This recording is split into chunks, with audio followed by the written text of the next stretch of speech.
अमावस्या की रात थी। पूरे गांव में सन्नाटा छा रहा था। उसी गांव के एक घर में राजेंद्र और गीता अपने बेटे को डांट रहे थे। बेटा जिसका नाम वरुण था और जो देख भी नहीं सकता था। तुझसे कितनी बार बोला है वरुण कि लोगों से तमीज से बात किया कर। आज तेरे मामा से तूने कैसे बात की? हाँ, उस बेचारे को कितना बुरा लगा। बहुत गुस्सा हो गया था वो। अब दोबारा आएगा भी नहीं।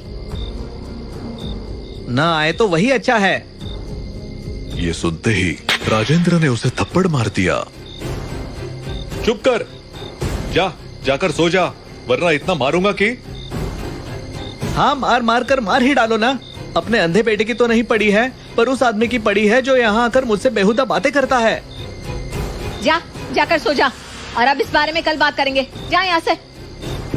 वरुण रोता हुआ अपने बिस्तर की तरफ चल दिया, पर अचानक लड़खड़ा कर गिर गया। राजेंद्र और गीता ने उसे उठाकर उसके बिस्तर तक पहुंचाने की कोशिश की, पर उसने उनका हाथ झटक दिया। छोड़ो मुझे, मैं खुद चला जाऊंगा। वरुण बिस्तर तक तो पहुंच गया, पर गुस्से में उसे नींद नहीं आ रही थी। वो उस घर में एक पल भी नहीं रुकना चाहता था। उसका मन बहुत बेचैन हो रहा था। जहाँ मेरी इज्जत नहीं, वहाँ मैं नहीं रुकूंगा। उसने मन ही मन ठान लिया कि अब और नहीं, उसे यहाँ से जाना होगा। धीरे धीरे वो बिस्तर से उठा और बिना किसी को बताए घर से बाहर निकल गया। अमावस्या की अंधेरी रात में गांव की गलियां डरावनी लग रही थी। वरुण हाथों से दीवारों का सहारा लेते हुए धीरे धीरे गांव में भटकने लगा। उसे खुद नहीं पता था कि वो कहाँ जा रहा है।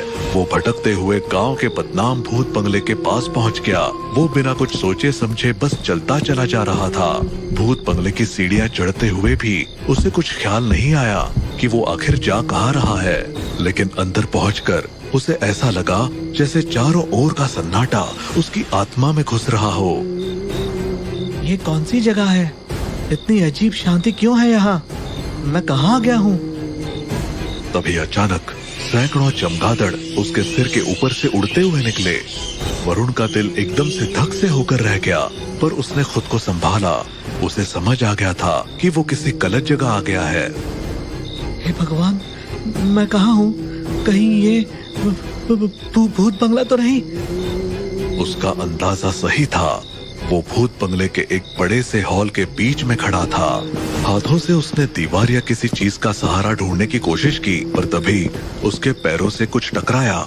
उसका दिल एक पल के लिए रुक गया, लेकिन अगले ही पल बिल्ली की आवाज आई। उसने चैन की सांस ली। ओह, बच गया। मुझे तो लगा था आज मैं गया। लेकिन असली डर अब शुरू होने वाला था। अचानक उसे किसी की आवाज सुनाई दी। कितने दिनों बाद आए हो? सबसे खौफनाक बात ये थी, वो आवाज खुद उसकी ही थी। कौन हो तुम? क्या चाहते हो? कौन हो तुम? क्या चाहते हो? मैं देख नहीं सकता, प्लीज मुझे जाने दो। मैं देख नहीं सकता, प्लीज मुझे जाने दो। हर बार जब वरुण कुछ बोलता तो वो बात पलट कर आती।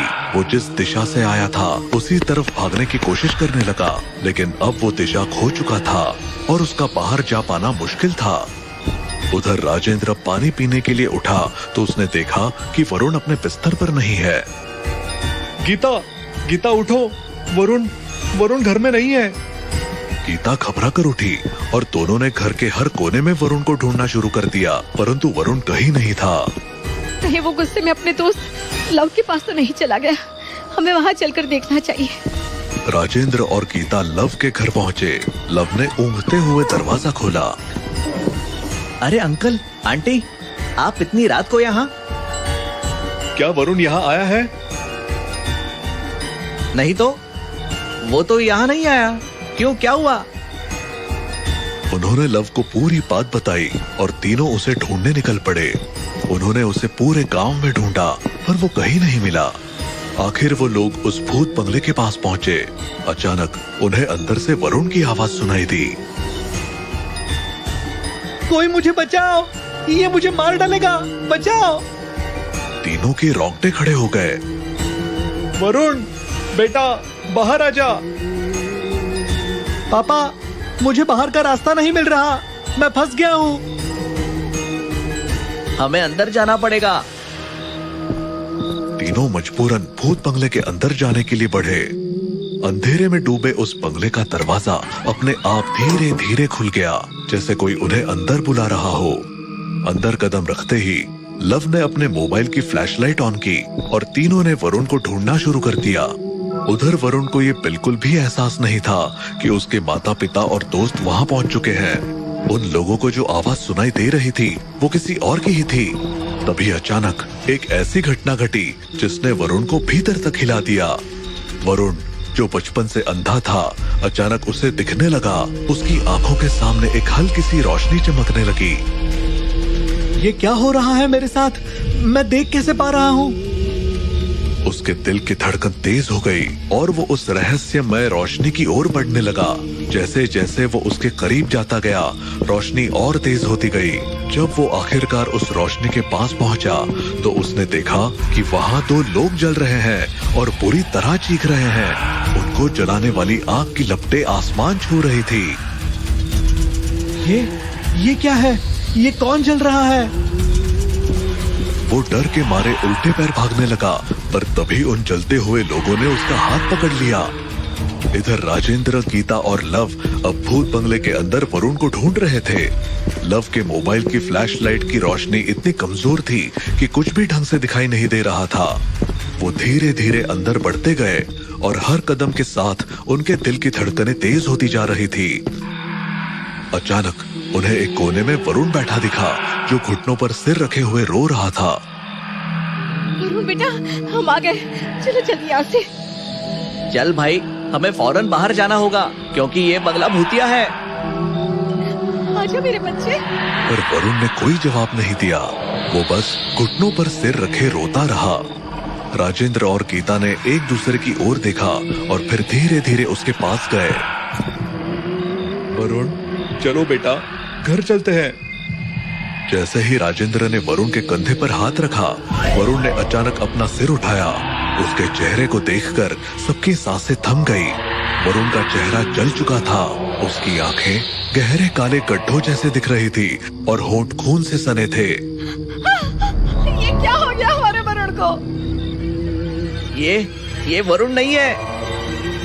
अचानक वरुण ने उनके ऊपर झपट्टा मारा। तीनों घबराकर पीछे हटे और जान बचाने के लिए दौड़ पड़े। अंधेरे में भटकते हुए वो अचानक असली वरुण से टकराए, जो बंगले के दूसरे हिस्से में था। वरुण, तुम असली वरुण हो ना? हाँ, मैं वरुण हूँ। आप ऐसे क्यों बोल रहे हो? चलो बेटा, हमें यहाँ से बाहर जाना होगा। राजेंद्र ने तुरंत वरुण का हाथ पकड़ा और उसे बाहर ले जाने की कोशिश की, लेकिन वरुण ने रुककर आगे बढ़ने से मना कर दिया। मैं बाहर नहीं जाऊंगा। पहले आप मुझे ये बताओ कि आपने उन्हें क्यों मारा? सबके चेहरे पर हैरानी और डर की लकीरें साफ दिखने लगी।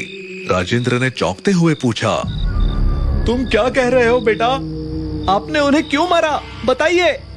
राजेंद्र ने गुस्से में वरुण का हाथ पकड़ा और उसे घसीटते हुए बाहर ले जाने लगा। लेकिन तभी कमरे का मौसम बदलने लगा। चारों तरफ से एक डरावनी सी आवाज आई और अचानक 2 भूत प्रकट हुए।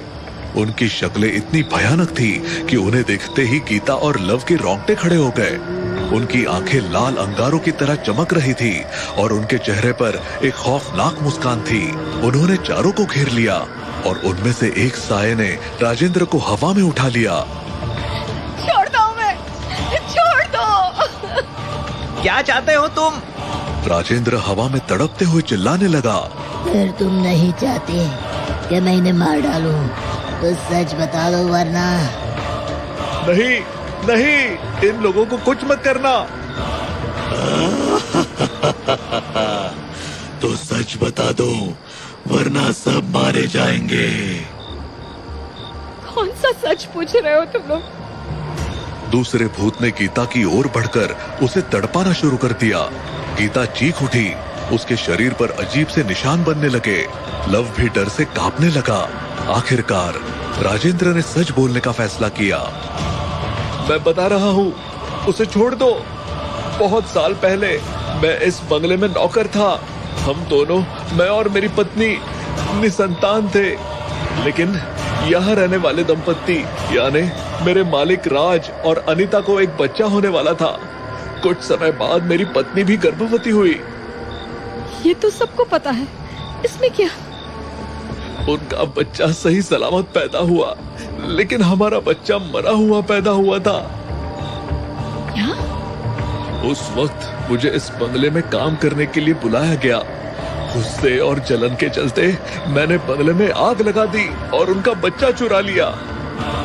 ये सुनते ही गीता और लव दोनों सन्न रह गए। ये तुमने क्या किया राजेंद्र? मैंने सबको धोखा दिया। मैंने उस बच्चे को अपना बताया और सबको लगा उनका बच्चा भी मर गया। जिस बच्चे को तू चुरा कर ले गया था वही तेरा काल बनकर तुझे यहाँ ले आया। अब तुझे इसकी सजा मिलेगी।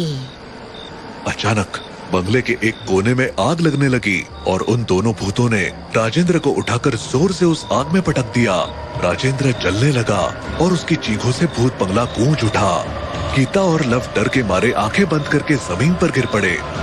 बेटा, तुम्हें कुछ नहीं होगा, तुम हमारे अपने हो। जाओ, अपनी माँ को यहाँ से ले जाओ। उस सब में इनकी कोई गलती नहीं थी।